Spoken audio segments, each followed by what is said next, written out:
Здравствуйте, товарищи, and welcome to our first part of the new DLC campaign, which has come out for Attila Total War, entitled The Last Roman. I know I've been playing a lot of Attila Total War, but honestly, with pretty much wrapping up the Roman campaign and everything like that, that Let's Play is pretty much done.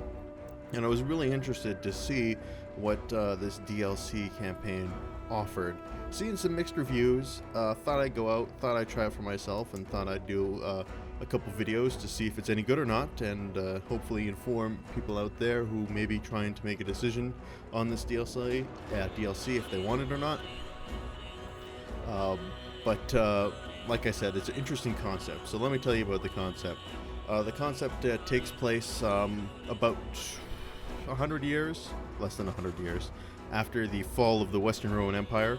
Of course, the Eastern Roman Empire still exists, and it was ruled by an emperor called Justinian I, who was one of the East's greatest rulers, who kind of orchestrated an expedition to reclaim the Western Roman Empire, or as much of it as they could. And he was able to claim a sizable portion back, bring that back into the fold with the Eastern Roman Empire. But unfortunately, that didn't last long, as things fell apart. They couldn't keep territorial integrity, and once again, Italy fell back into oblivion. But anyway, this DLC takes place during that conquest, Justinian's conquest of the Western, or what was formerly the Western Roman Empire, headed up by a general named Flavius Belisarius. So you kind of land in North Africa, which is where the expedition started, and try and reclaim all that territory. And it sounds like a cool premise. So without further ado, let's jump right in. And I guess see what everything has to store. Well, I am going to be playing again as the Western or the Roman expedition, because that seems like the most interesting faction to play as, and it's a nice change of pace from that Attila campaign, which was all about defense, to kind of doing a little bit more conquest.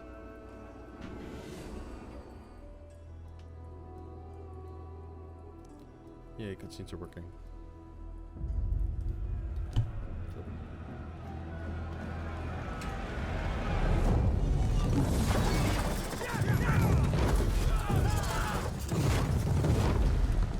I couldn't think of a finer man for the task.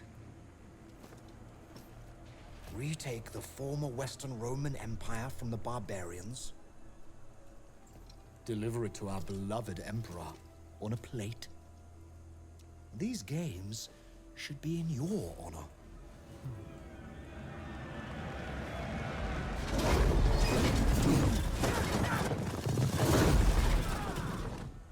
When I heard Justinian had you in mind, I can't say I was surprised. After all, you were his uncle's favorite bodyguard.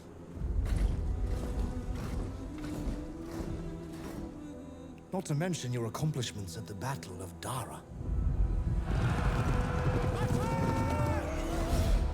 And the way you suppressed the riots in Nika.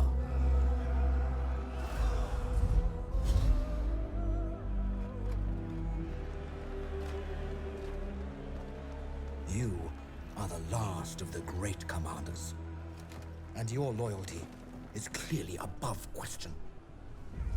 However, the ruins of Rome are a wild and unpredictable place. A lot can happen out of reach of these fragrant walls. A man might look about him and think perhaps that it is all rightfully his.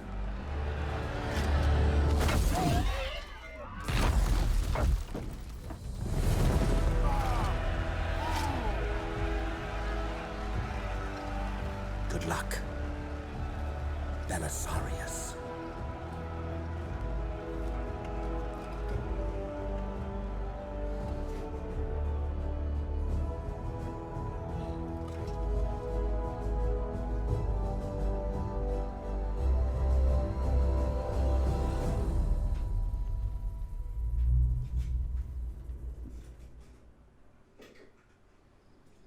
The Emperor Justinian has grand plans for the Empire. From his seat at Constantinople, he plans to reclaim those western territories lost to barbarism for the glory of Rome. However, presently it's no more than a vision. What Justinian really needs is a general to command his army. The type of man who hasn't been seen since the time of Caesar and Augustus. In Belisarius, Justinian has found this man. The key to this grand plan is control of the Mediterranean Sea to secure supply and trade routes, which will ensure the army is kept and the dream of a restored united empire maintained. However, the Vandal fleet is too powerful to attack head-on. Control of northern Africa must be decided on the battlefield before any hope of taking Rome can be entertained. Once Africa has been recovered, we must turn our attention to the Ostrogothic usurpers who rule Italy. Great glory awaits he who delivers Rome into Roman hands once again.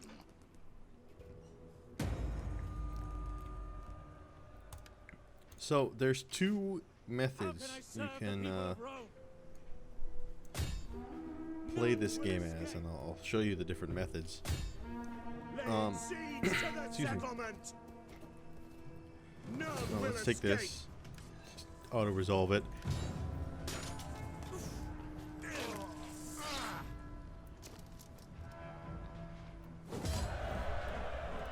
Easy peasy.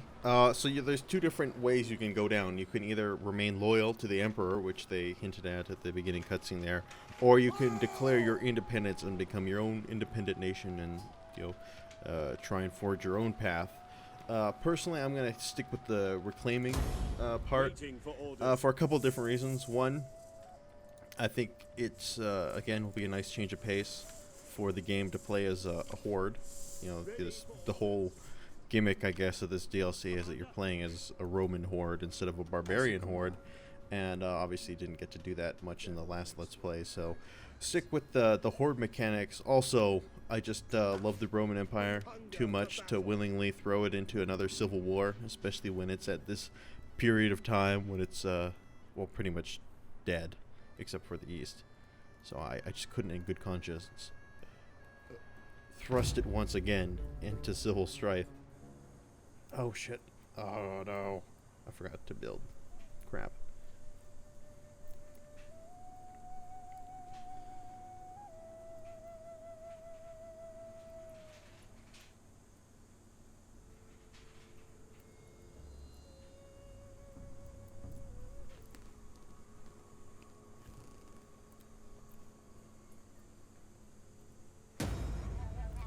The Romans have landed in Africa. In response, Gelmer, the Vandal king, has executed the old pro-Roman sovereign, Hilderic,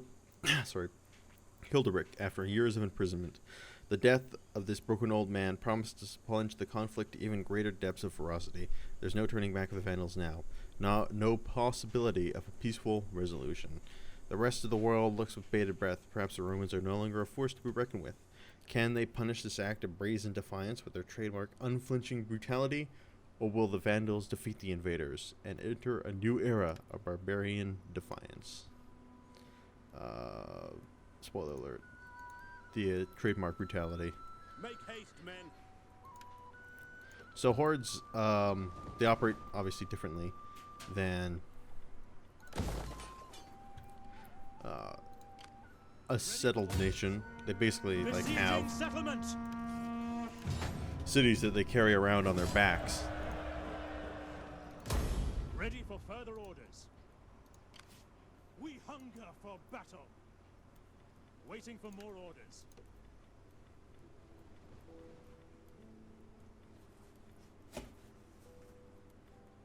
Need money.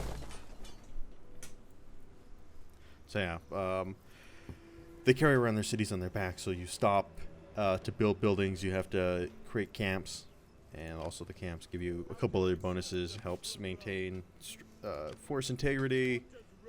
Your units replenish faster. At your command. And so on and so forth. Also makes recruiting units really easy, which I'm going to do right now.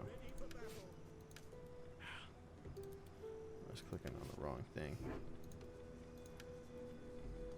Are you ready to serve Rome?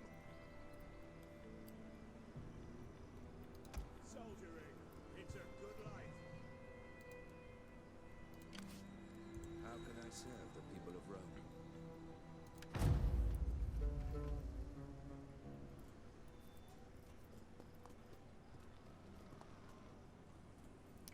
Oh, they're trying to retake it already.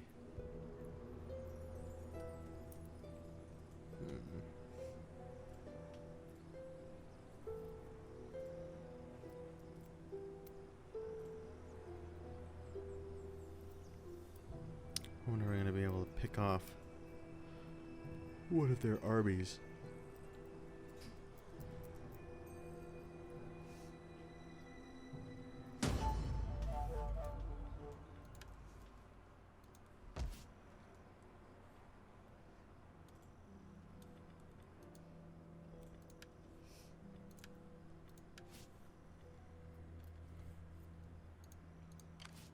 We hunger for battle. Commander. How can I serve the people of Rome? We hunger for battle.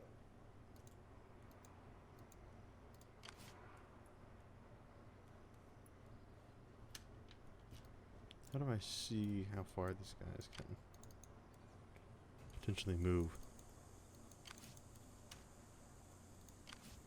How can I serve the people of Rome? Is that all? Besieging the settlement! Laying siege to the settlement! On the move! Is that all? To battle, brave Romans! No. Catapults I can hire. So let's see where these guys decide to go. Well, good. That's exactly what I wanted them to do. Like, literally exactly what I wanted them to do. Pick off a couple of their armies and march forward with limited resistance. Exciting stuff. So I gotta tell you guys a story. A story of what happened to me yesterday. As some of you may or may not know, I work currently in the automotive industry. Oh, jeez. Something I need.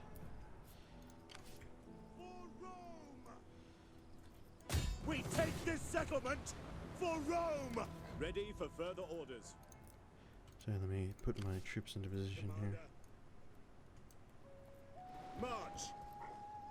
Waiting for orders. What? Oh, you gotta be kidding. Disengage! We hunger for battle. I would journey to the ends Come of on. the world Come for on. Rome. Thank you. For Rome! I would journey to the ends of the world. Well, that was an utter waste.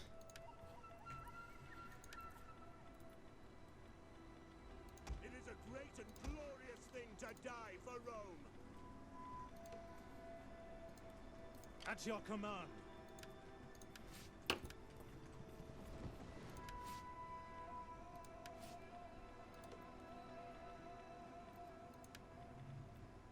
Rome needs good fighters. So anyway, like I said, as some of you may know, I currently work in the automotive industry, and why can't? Disengage! Destination reached.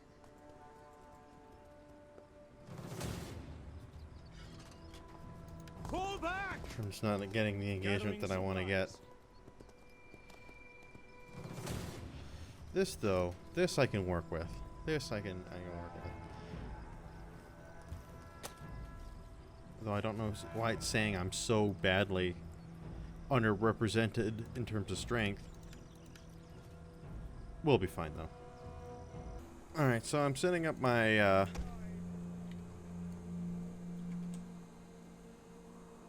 battle line in the most, let's say, Reinforcements! More for us to kill! the best way to maximize my troops' killing efficiency.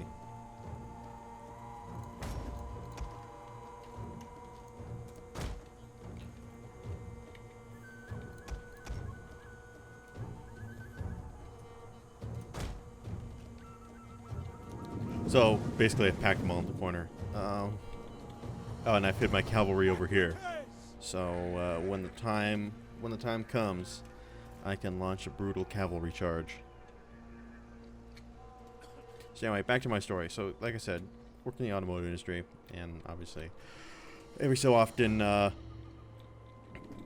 have the opportunity to go with customers, take them on test drive and everything like that. And sometimes you meet some very eccentric characters while you're doing this.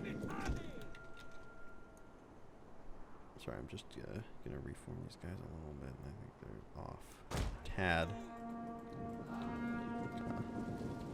It's probably as thick as that line's gonna get. So anyway, sometimes you meet some eccentric characters. So I was at work yesterday, and there was a guy that, oh my god, what are these guys doing?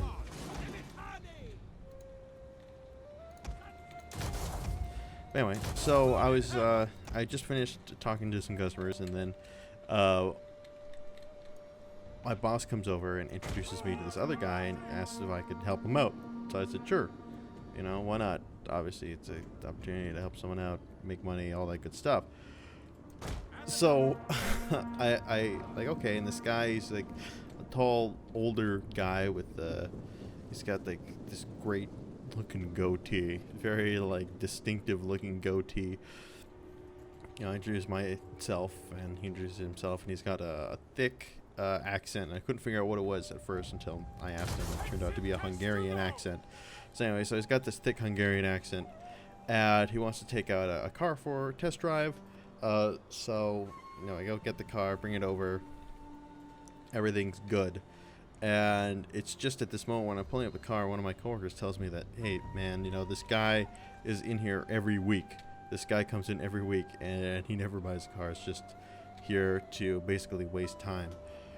And I'm like, oh, okay. Well, you know, thanks for letting me know now. But anyway, it's too late, so we go on the test drive and everything like that.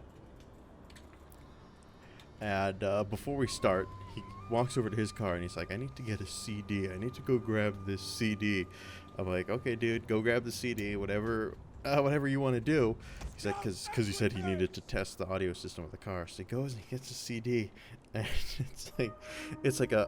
it's a Scottish opera singer is what this artist is, and he's like playing these like, and then he gets in the car and he turns it up really loud, and so we're just sitting in the parking lot for you know, a couple minutes while he gets settled in, listening to Scottish opera music really loudly on the speakers. And he's telling me, he's like, this is the most amazing music in the world. It's so passionate and so brilliant, and it, you know, it makes me emotional every time I listen to it. And actually, it was legitimately good music, so no disrespect there or anything like that. It was just so random, I guess, one of those things you'd never expect. So anyway, then we usually have a set test drive that we take customers on, and I tried to make him go on this test drive. He's like, no, I kind of got my own place that I'm going to go. And I was like, okay, whatever. But I told him also that I was new to the area, so he starts pointing out like all these random buildings to me. It's like, there's his library, there's a school, you know, and he's telling me like stories about his time at the library and how he's at this library and this is where he found this Scottish artist that we're listening to. And he pulls by and he's like, here's the lake, here's all these other things. And then he pulls into his house. So he takes me to his house, which is a little ways away from the dealership. And then he gets out of the car and he's like, I'm curious, I want to see the trunk and I want to see the engine. And so I open up the trunk, open the engine, show it to him. And he's like, okay, look, good, very good. I like it. And he's like, now, come sit, come. Oh no, that he's like, come see all my flowers. So he starts walking around and he starts pointing out all the flowers in his garden to me and telling me like all about them and what they need and what they do and like their proper Latin names and everything like that. And he's like, come to my backyard, see the garden in the backyard. And at this point I'm getting a little worried, right? I'm getting a little worried. I'm like, okay, I'm at this guy's house. I'm at his mercy. I'm at his discretion. I'm getting a little, antsy. Like what's this guy trying to do? But I go in the backyard and he's got more flowers, and he's again pointing them all, telling me all about them. And then he asks me to sit down, and he turns on this fountain, and he's like, "Isn't it just so beautiful here? Just sitting in the back here, listening to the fountain, relaxing." And I'm like, "Yes, it's very nice, very peaceful."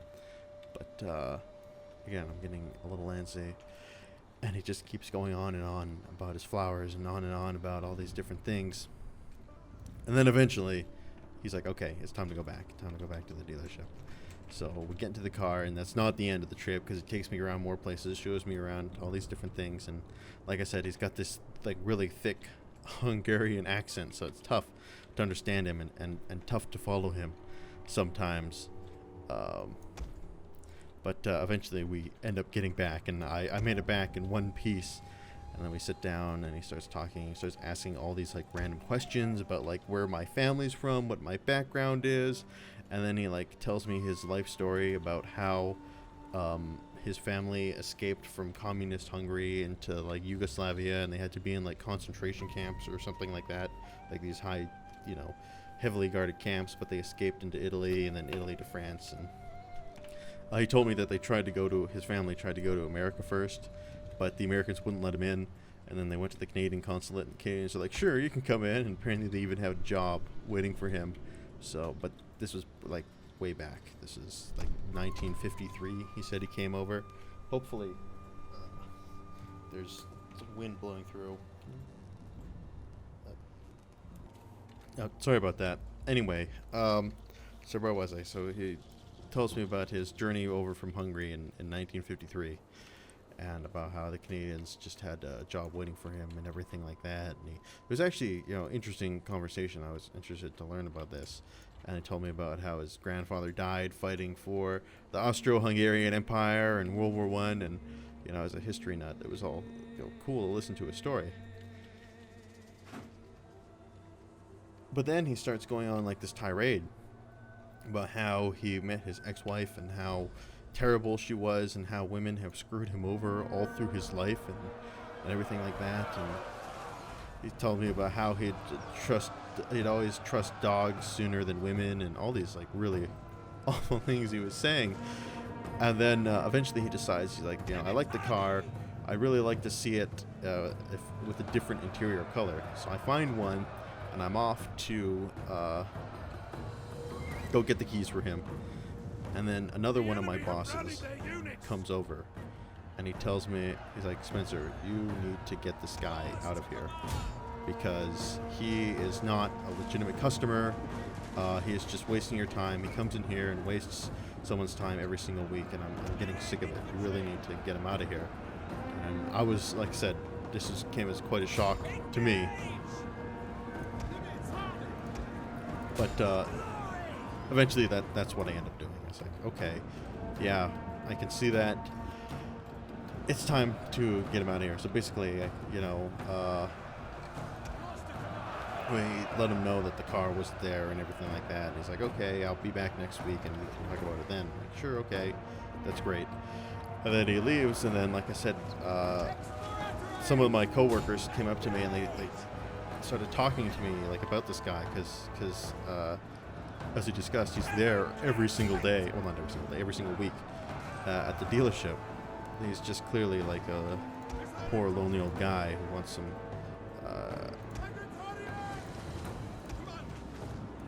wants some company, wants somebody to talk to him. And that's fine.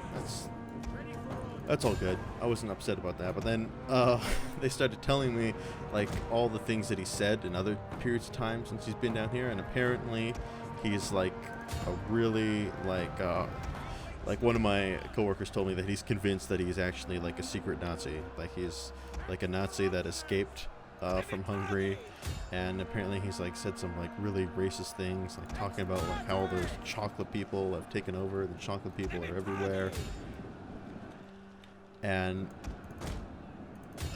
but I was the first one that he took back to his garden, and then all my coworkers are like, he's not like, oh, did he touch you in his garden? Did he touch you there? No, it's nothing like that. But it's just this wild and crazy experience. You know, those like random things that I'm probably never gonna forget for the rest of my life. With the weird Hungarian guy that I went on the test drive with, that asked me to come back and see his garden.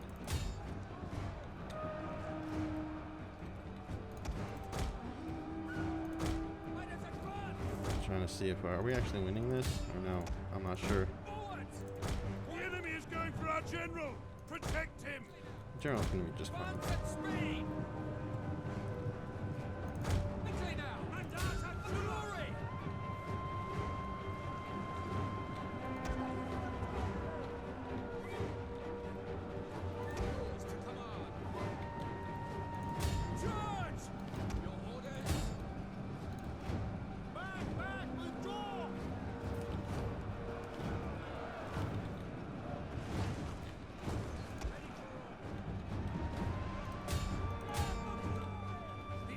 General is dead!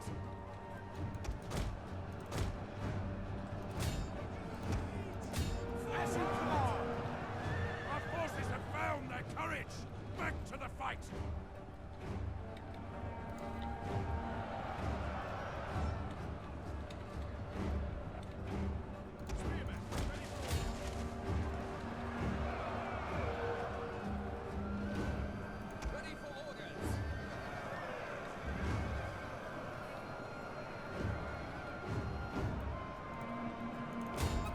Well, I think there they go. A glorious victory will soon be yours! Forward!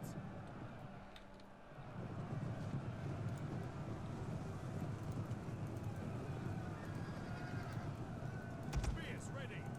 Charge!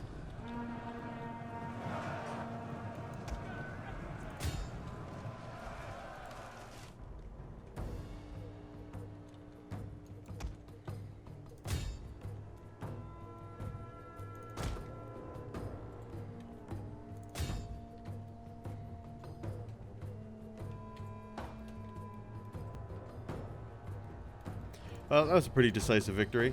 I like to think so. Even though it says close victory. And we killed 3 times the amount that they did, and they only have a handful of men remaining. That was only a close victory. And killed the king of the Vandals on the battlefield.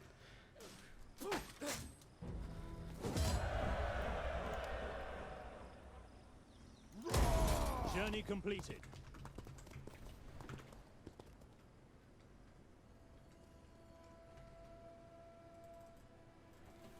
Wow, these guys are making for some quick mop-up work here.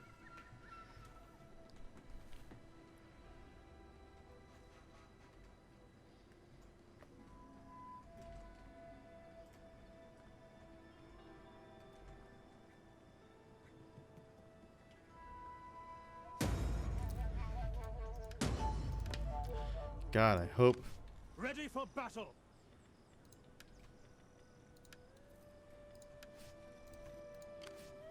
Commander, to victory!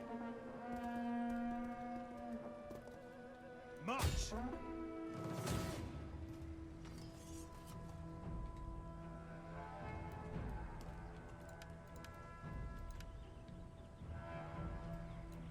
Ah!